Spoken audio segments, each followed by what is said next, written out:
Welcome back to part 3 of things we need to understand about the Real Estate Commission, as well as what the licensing requirements are in South Carolina.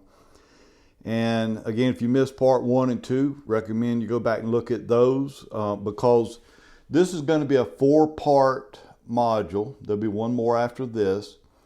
But these 4 modules that make up the commission and licensing requirements, you're going to get 9 questions on the state exam off the state-specific portion. Now again, this is a South Carolina state-specific portion here. So again, those of you that may not be testing or trying to get your South Carolina license, probably not going to help you a whole lot, but appreciate you watching anyway, okay? But anyway, this is part 3, so let's take a look. The first thing we see here, it's talking about the application for the state exam. And I think I mentioned this in the previous video, but when you finish taking the real estate course, if you're trying to get your real estate license, it's a 60-hour Unit 1 basic course you have to take. And once you complete that course, obviously the next step is now to take the state exam. And to take this exam, you will have to submit an application. Okay, you can do it online. There's a small fee. I don't think it's that much, but you got to submit the application. And here, in fact, I'm going to tell you, this is a question. Apparently, I've had a lot of students tell me they were asked, they got this question on the exam. And that is, which of the following actions must be taken prior to taking the state exam? Or something to that effect.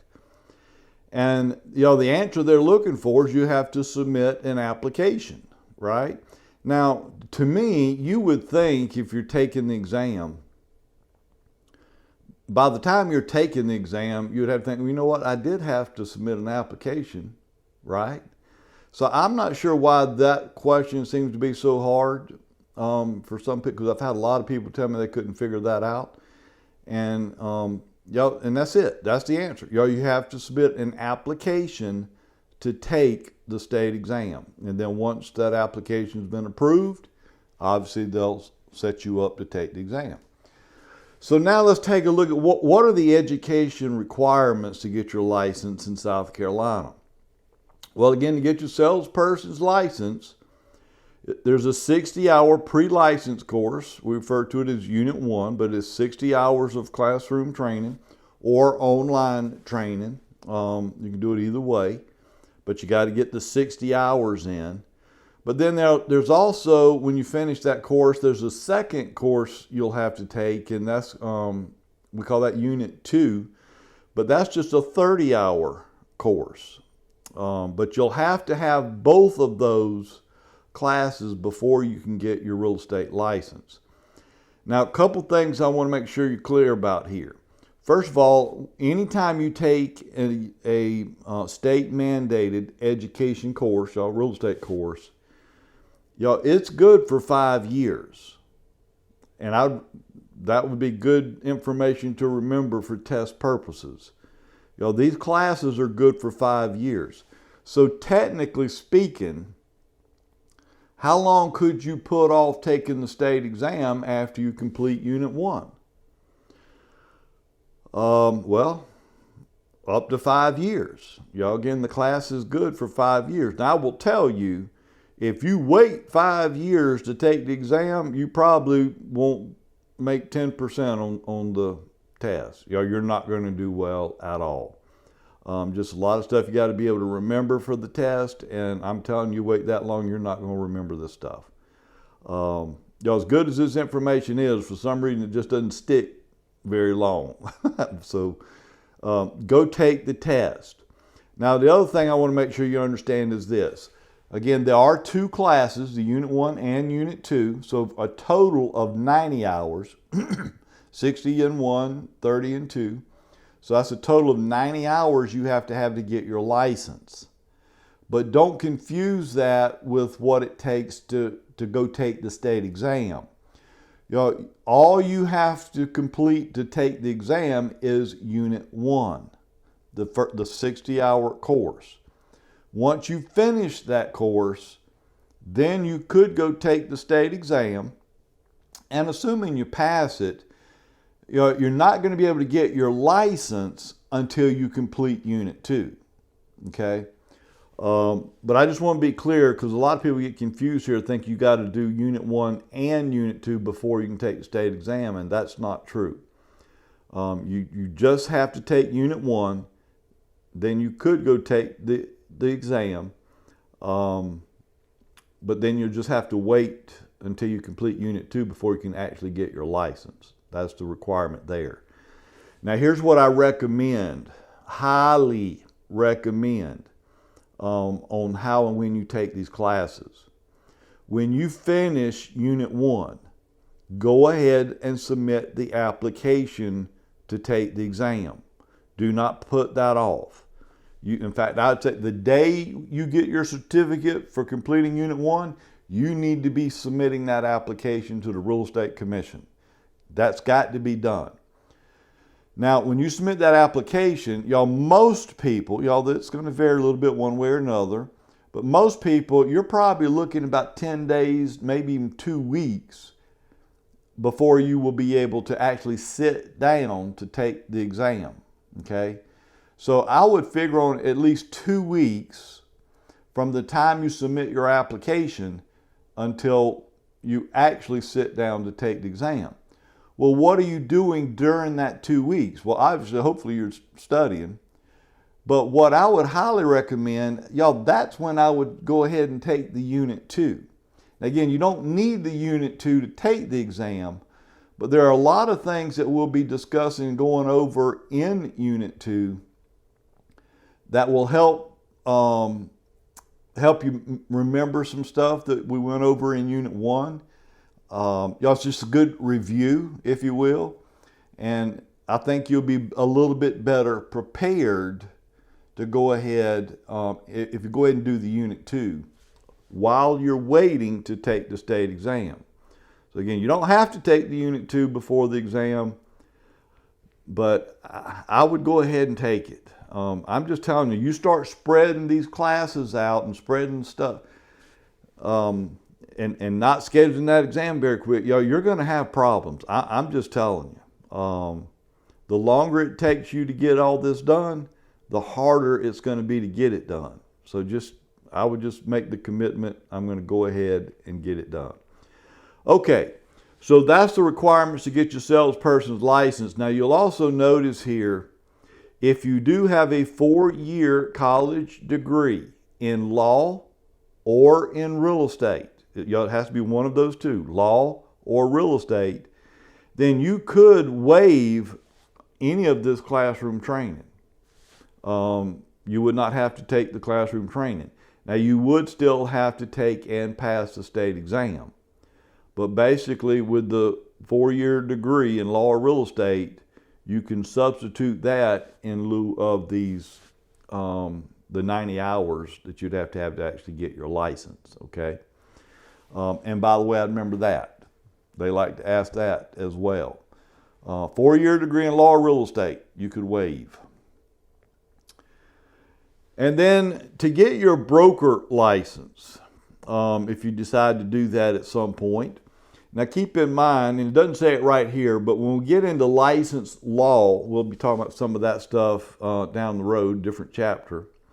But again, the law states you have to be a salesperson, again, for a minimum of 3 years, okay? So after 3 years active licensure, if you choose, you could upgrade your license to become a broker and potentially even a broker in charge. So what are the requirements if you decide to get your broker license? Well, now you're required to complete 150 hours of classroom or online training, okay? The good news is by that time, you will have already completed 90 hours, right? Between Unit 1 and Unit 2, that's 90 hours. So that means you got another 60 hours of training you'd have to take for the broker course. And and now the broker course is actually broke out into two parts. There's a broker A, which is 30 hours, and a broker B, which is 30 hours. So between the two, that's where you're going to get your 60 hours. So once you complete the broker course, the 60 hours, then you would again apply to take the broker exam. There's another state exam you'd have to take. And then you could go ahead and get your broker license. Now, again, if you have a 4-year degree in law or real estate, again, you could waive any of this training. You cannot waive the state exam. You'd still have to take and pass the state exam. So just to be clear on that, okay? All right. Now we look at what some of these conditions to get your license would be. Now obviously, from the time you submit your application to take the exam, it says you must pass the exam within 12 months of being approved to take it. So you submit your application, you're approved to take the exam. You now have up to 12 months before you must pass that exam, okay? Now, you can take it as many times as you need to take it for up to 12 months. So basically you got 1 year to pass it. Well, what happens if I haven't passed it in 1 year? First of all, you will, okay? You gotta believe you will. And I'm telling you, if you'll do things the way I suggested, by not putting don't put off the test, don't put off taking Unit 2, you need to get this stuff done. And I'm telling you, you'll do quite well. It's not that hard. It really isn't. And a lot of it, believe it or not, once you sit back and analyze what you just did, I think a lot of this was just common sense. And it is. All right. So anyway, but if for some reason you have not passed it within 12 months, then you will have to reapply. You got to submit another application to take the state exam again. You don't have to take the courses again, because remember, how long are these courses good for? 5 years. So you're okay there. You'll just have to reapply after 12 months if you have not passed. But then in paragraph 2, it says once you pass the state exam, you now have up to 1 year to apply for your license. In other words, remember we said you can complete Unit 1 and then go take the state exam. But you cannot apply for your license until you complete Unit 1, or obviously Unit 1 and Unit 2, right? So just make sure everything is completed in a timely manner. And another thing a lot of people ask me about, well, Frankie, should I go take the state exam? And I don't even know which company I'm going to hang my license with. I haven't talked to anybody. Or if I have, I just haven't made up my mind. Don't worry about any of that. Go get the exam out of the way. Get it out of the way. You got a whole year to figure out where you want, or what company you want to hang your license with, okay? And then in paragraph 3, here's just saying, when you submit your application to take the exam, if for any reason your application is denied, say you cannot take it, then you cannot reapply for a minimum of 2 years, 24 months. I'd remember this as well. So why would they deny your license, I don't know. There could be a number of reasons, but I suspect, the only reason I can think of that they would deny you the opportunity to take the exam and get your license is if something pretty bad came up in your background check. We talked about that earlier. But I will tell you, it's probably going to be pretty bad, okay? Because I know some people that they had a record. They had some issues with the law, and and it was on their record, but they were still permitted to take the exam and get their license. So I can't say for sure exactly where that line is, but it sounds like you're going to have to do something pretty bad to get to be denied this opportunity. So those are the conditions for licensure. Actually, we got a couple more. So number 4, it says a non-resident licensee must pass the state portion of the exam as long as their license in the other state has been active within the last 6 months. So say for example you got a licensee, but they're licensed in Florida, but they want to be licensed in South Carolina. Well, again, assuming they have an active license currently in Florida, or at least it's been active within the last 6 months, then all they have to do is just take the state portion of our state exam. They don't have to take the national portion. Once you pass the national portion in any state, that's good for any state. That's why it's called the national portion. But then there are state-specific portions for each state. Okay, so as long as you're licensed in another state, then you do not have to take the courses and so forth. You just have to be able to pass the state portion of the exam. But then in number 5, it says you must be licensed under a broker in charge. Hopefully you know that, and if not, make sure you do. I'm sure they'll test you somehow to make sure you understand this. But you can't just get your license and go out there on your own. Okay, you can't do that. In fact, the only way you can be practicing on your own is when and if you decide to get your broker in charge license. Because at the end of the day, by law, you either have to be the broker in charge or be licensed under a broker in charge. There's no other way to get around this. You either are the broker in charge, and if you're not, then you must be licensed under a broker in charge. So again, before you can get your license as a salesperson, you will have to know who your broker in charge is going to be. What company you're going to hang your license with. You'll have to provide that information to the Real Estate Commission before they print your license. Okay. But then it also says you can never work for more than one broker in charge at a time. Right? Remember that as well. Now look, if you decide, and I get this question a lot, can I decide to transfer from one company to another company if I want to? Absolutely. And you can do it as many times or whenever you get ready to. You're not stuck with any company, okay? I can hang my license with this company today and decide tomorrow I want to go somewhere else, and bam, I'm gone.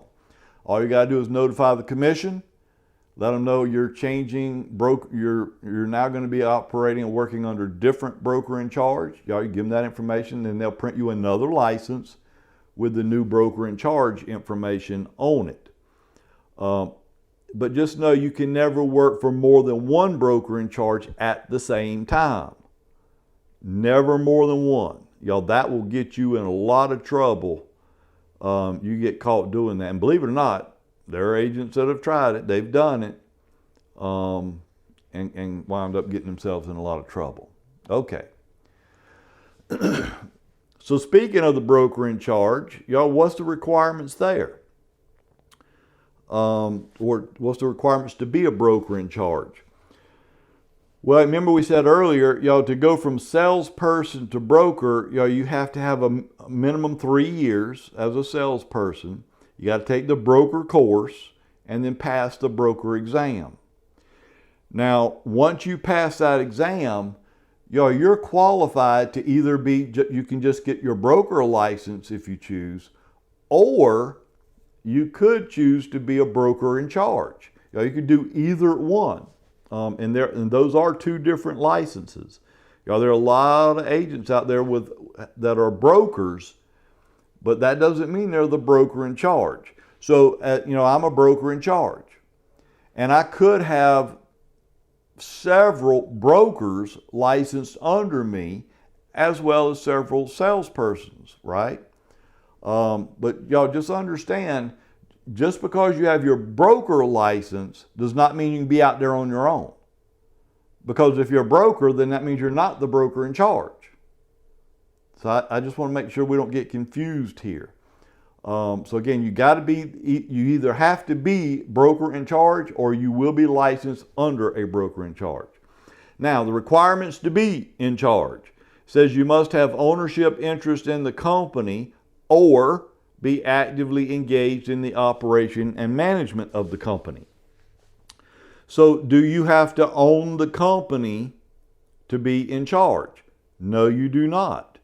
Y'all, I could own an office or say I got a company and I got 4 offices scattered around.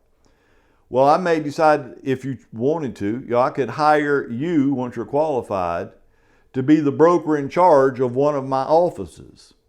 So even though you don't own it, but you're in charge of it. And obviously I would be paying you to manage it and so forth. But y'all, once you are a broker in charge, y'all, you are responsible for the operation and management of the company. But whether you own the company or not does not matter. You can own it, but you don't have to. Okay, moving on. And then the property manager in charge, property manager and property manager in charge requirements. Y'all, I'm not going to spend a whole lot of time here because this should look very familiar to you. But y'all, the requirements to be a property manager are identical to what the requirements are to be a salesperson. Y'all, that's why it should look familiar to you. But again, y'all, if you want to be the property manager in charge, then you must be at least 21. But you could get your property manager's license when you're 18. Okay, and then after 3 years, if you want to, you can become property manager in charge. Now, here's something I do want to clarify and make sure you understand here. Y'all, there are 5 different types of licenses in South Carolina. Y'all, real estate licenses. You could be a salesperson. You could be a broker. You could be a broker in charge. You could be a property manager or a property manager in charge. Again, that's 5 different licenses. You can never, ever have more than one type of license at a time. Never. And if you think about it, there's really not a whole lot of need for it. But here's what I want to make sure you understand. If I get my property manager's license, all you can do is manage property. That's it. You cannot sell property. You cannot be involved in a sales transaction. All you can do is manage the property. Same thing with property manager in charge. But if I have a salesperson's license or a broker's license or a broker in charge license, obviously then now I can do sales and or property management. So if you get any one of those 3 licenses, you can do any kind of real estate.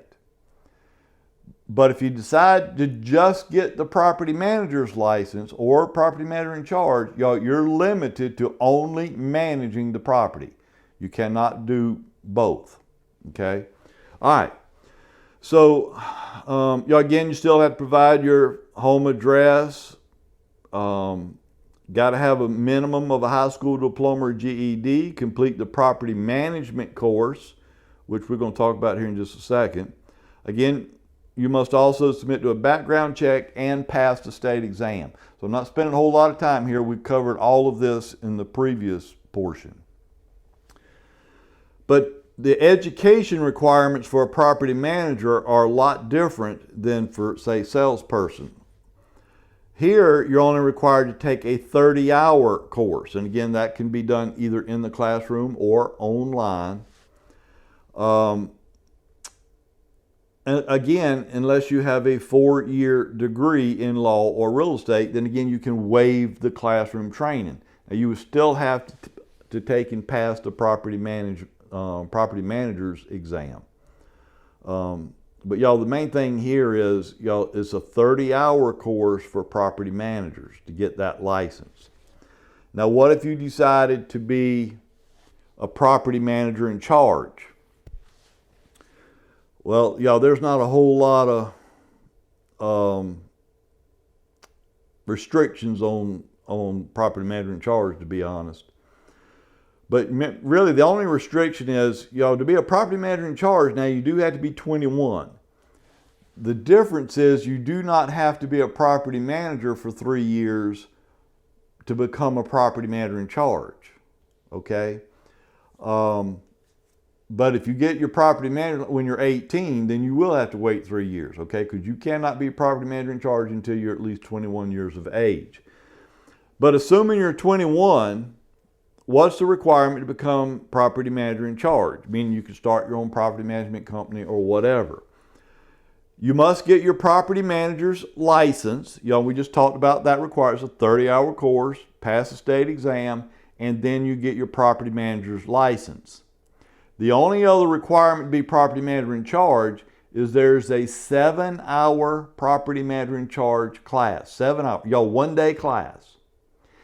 And you could take that class the day after you complete the property manager's course if you wanted to. But you just take that 7-hour course and then you can get your property manager in charge license. So technically you could be a property manager today, just get your license today. Tomorrow do the 7-hour property manager in charge course and become a property manager in charge. So basically there's a 1-day wait while you take that class. But again, you can never have more than one type of license at a time. And what this last bullet is saying here, if I'm a property manager in charge, obviously can I hire on property managers to work for me? Yes. But can a property manager in charge hire a salesperson or a broker? No. Because again, property managers cannot do sales. So you can't hire somebody that's doing sales or that can do sales if you're a property manager. But now, if I'm a broker in charge, obviously I can take on salespersons and or brokers, but I can also bring on property managers. Because again, as a broker in charge, I can do any and all real estate, sales and property management. So if I'm doing both, then I may want to have a few potentially property managers, to handle that side of the business, okay? So as a broker in charge, I can hire any kind of licensee I want to. But if I'm a property manager in charge, all you can hire are property managers. That's all you can do there, okay? All right, well, that was a good bit of information. We got one more, one more part to do, and that will close out this module for the 9 questions. But in the meantime, shine for Jesus.